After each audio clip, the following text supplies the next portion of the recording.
Hey, what's up, everybody? This is Charles, and welcome you guys to another episode of the Dreamerspro Show, where we cover everything from sports, hot topics, classic debates, entertainment, and where we give you guys a fresh perspective on things and how we see them. So we all know that I'm a Clippers supporter, right? I became a Clippers fan not too long ago, shortly after Kawhi Leonard joined the team.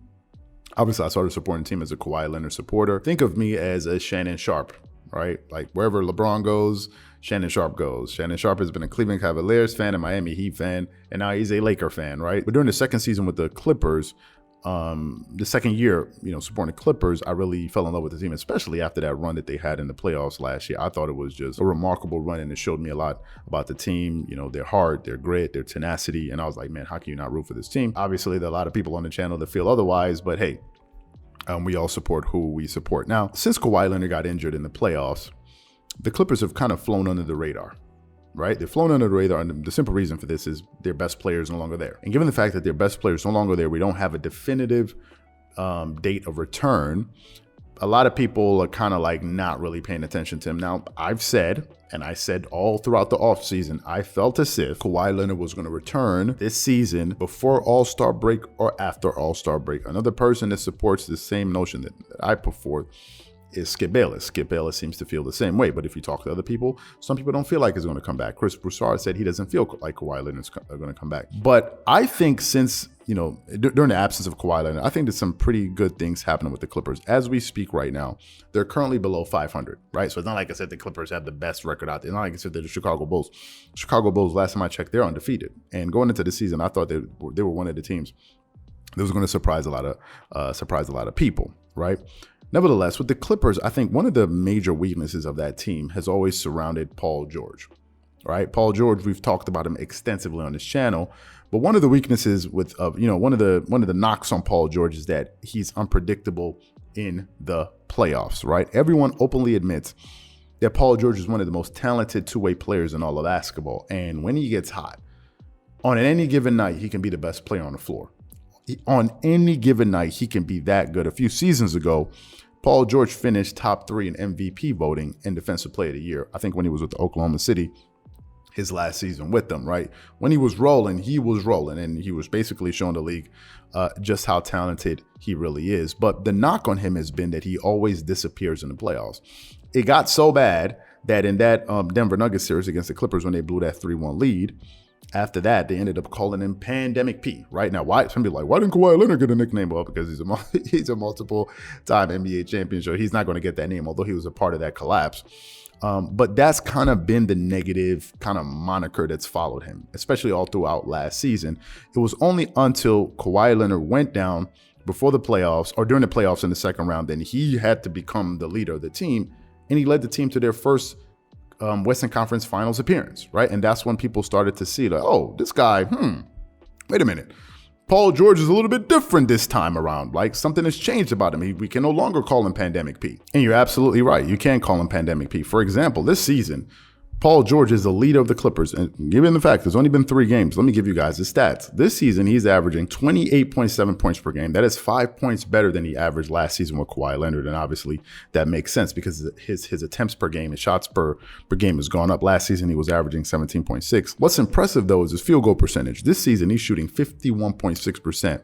That's incredible, right? That's higher than last season. Obviously, last season he played 54 games and he flirted with a 50-40-90 season, but we're going to see how that kind of pans out as the season continues. He's shooting 38.7% from the field, which is fantastic. He's shooting 100% from the free throw line.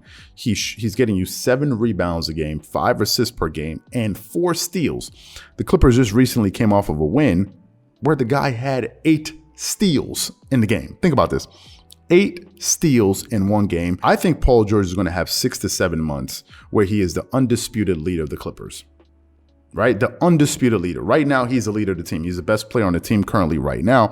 And I think what's going to happen is throughout the course of this season, over the 6, 7, 8 months, whatever it is, you're going to see Paul George put in a lot of pressurized situations where he has to come through as the main guy, as the number one guy for the Clippers. Now, granted, he did that with the Indiana Pacers, but now the stakes are a little bit higher, because this team is one of the teams that a lot of people feel that can definitely make a run at the Western Conference Finals. Hell, last year they did it. So why would that sentiment change this season? And I think that's going to help him, because I think in the absence of Kawhi Leonard, if Paul George and his teammates are developing their confidence, right?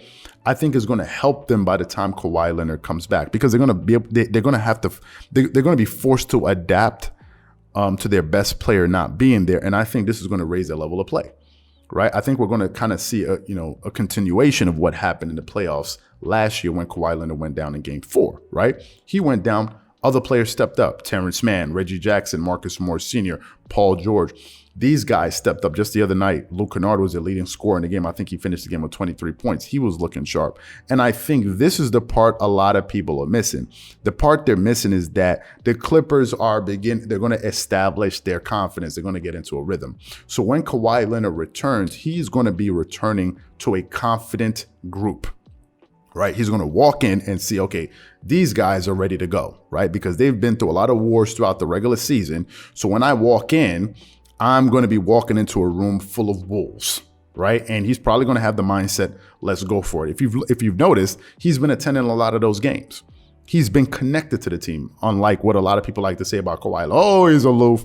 He's not a great leader. He's never part of it. The guy's been traveling with the team pretty much everywhere they go, right? He's been attached to the team and making sure, that he's a part of the process. Does that look like a guy that doesn't want to come back this season? I think Kawhi Leonard wants to come back this season, and I think he's just trying to make sure that they always know that his presence is there. He's always a part of, he's always a part of what they're trying to do. And I think by the time he comes back, they're going to be extremely confident. And you all know confidence is a major part in sports. If you're confident, you can achieve a lot of great things. How do I know this? You remember that time when Paul George kind of made his arrival when he was playing with the Indiana Pacers against the Miami Heat. He went up, he had that dunk on Birdman, and LeBron James dapped him up when he was going up in that, during that timeout. And I think once at that moment, Paul George realized that, wait a minute, I can play on the big stage, right? Since then, he's been a perennial all-star. He's made multiple all-defensive teams. So I think the Clippers are going to have confidence, and I think the part that a lot of people are missing, they're looking at it from the standpoint, oh, Kawhi Leonard is not there, they have no hope. No, I think the way you need to be looking at it is Kawhi Leonard is not there. These guys are going to develop a lot of confidence and a lot of rhythm. By the time he does come back, they're going to be firing on all cylinders. And that's what I'll say to a lot of Clippers fans. Don't panic. The season has a much bigger picture. Right? Don't focus on the individual games. Focus on where you think the team is trying to go by the end of the season. And that's what I'm looking at. And I think that, they're going to be there to be able to make some noise at the end of the season, given the fact that the Lakers are kind of floundering right now. They're still trying to figure out their identity. So I do think the West is open. So I guess we'll have to see. So what I want to know from you guys is, what do you think about this notion that I just put forth? Do you agree, disagree, whatever you guys think? Please leave your thoughts and comments in the comment section below. Again, if you enjoyed the video, be sure to make sure you go ahead and hit the like button, hit the subscribe button, and hit the notification bell to be notified whenever we drop our content. Once again, this is Charles here from Dreamerspro. Wishing you guys an amazing day and catch you guys on the next episode.